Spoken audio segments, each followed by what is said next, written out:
Avez-vous entendu parler de la réforme des ESAT? Parfois on dit aussi la transformation des ESAT. Réforme, transformation, ça veut dire que des choses ont changé, sont modifiées. Mais qu'est-ce qui a changé pour les ESAT? Pourquoi? Depuis quand? Cette vidéo est faite pour les ouvriers d'ESAT. Elle explique ce qui change pour eux. Votre ESAT vous donnera aussi des informations, car on ne peut pas tout expliquer dans la vidéo. Il y a des changements depuis le 1er janvier 2023, car il y a des nouvelles lois. Les ouvriers d'ESAT ont plus de droits grâce à ces nouvelles lois. Il y a des choses vraiment nouvelles, et pour d'autres, ça dépend de votre ESAT. Des ESAT faisaient déjà certaines choses bien avant que la loi les y oblige.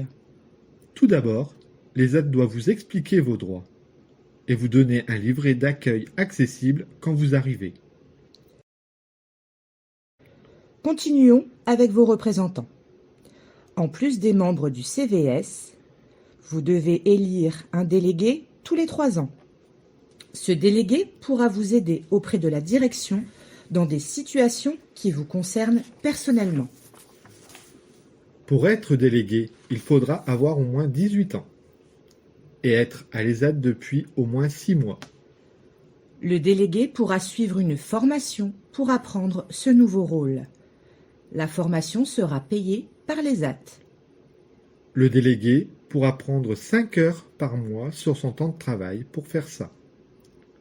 Il assistera au CVS, mais ne pourra pas voter.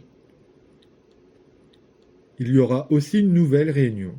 On dit instance, avec autant d'ouvriers que de professionnels. Pour les ouvriers, ce sera les membres du CVS et le délégué.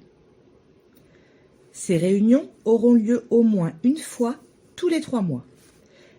Elle servira à améliorer la qualité de vie au travail à l'ESAT, l'hygiène, la sécurité et les risques professionnels. Passons à ce qui change pour les congés, le travail, le dimanche et les jours fériés. Le Code du travail est un énorme document dans lequel il est écrit toutes les règles sur le travail pour les personnes en entreprise. Ça parle par exemple des congés.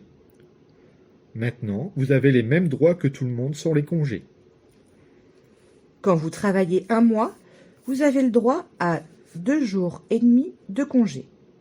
Il faut prendre les congés au cours d'une période de 12 mois, décidée par l'ESAT. En entreprise, c'est souvent du 1er juin jusqu'au 31 mai de l'année d'après.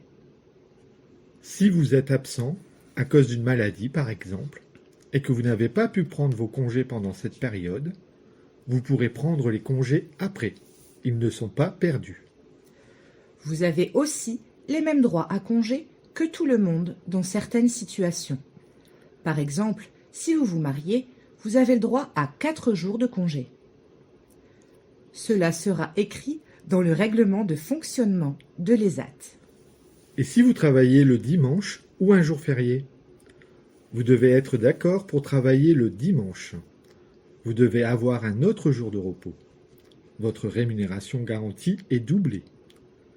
C'est aussi le cas si vous travaillez le 1er mai, qui est un jour férié.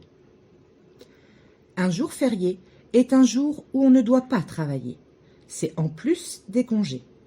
Si vous travaillez un jour férié, vous pouvez avoir un autre jour de repos. Si vous ne travaillez pas un jour férié, votre rémunération reste pareille. Enfin, passons à la dernière partie importante, votre parcours professionnel. Les textes disent que l'ESAT doit vous former, et en particulier vous former à l'autodétermination. L'ESAT doit aussi vous aider à utiliser votre CPF, compte personnel de formation. Certains d'entre vous ont-ils déjà pensé à aller travailler ailleurs qu'à l'ESAT? Les changements sont importants, car depuis le 1er janvier 2023, vous pouvez travailler à la fois en ESAT et en entreprise. Par exemple, le lundi et le mardi à l'ESAT, et ensuite mercredi, jeudi et vendredi en entreprise. Vous pouvez aussi quitter complètement l'ESAT pour aller en entreprise ou entreprise adaptée, pour une petite période ou pour toujours. L'ESAT va continuer à vous suivre pendant 1 à 3 ans. Après ces 3 ans, vous serez encore suivi, mais plus par l'ESAT. Et si ça s'arrête, vous pourrez retourner en ESAT dans certains cas. Il est prévu que vous gagniez plus d'argent en allant travailler en dehors de l'ESAT. Voilà, vous en savez un peu plus. Mais nous n'avons pas pu tout vous expliquer. Posez des questions, renseignez-vous, c'est important de connaître vos droits.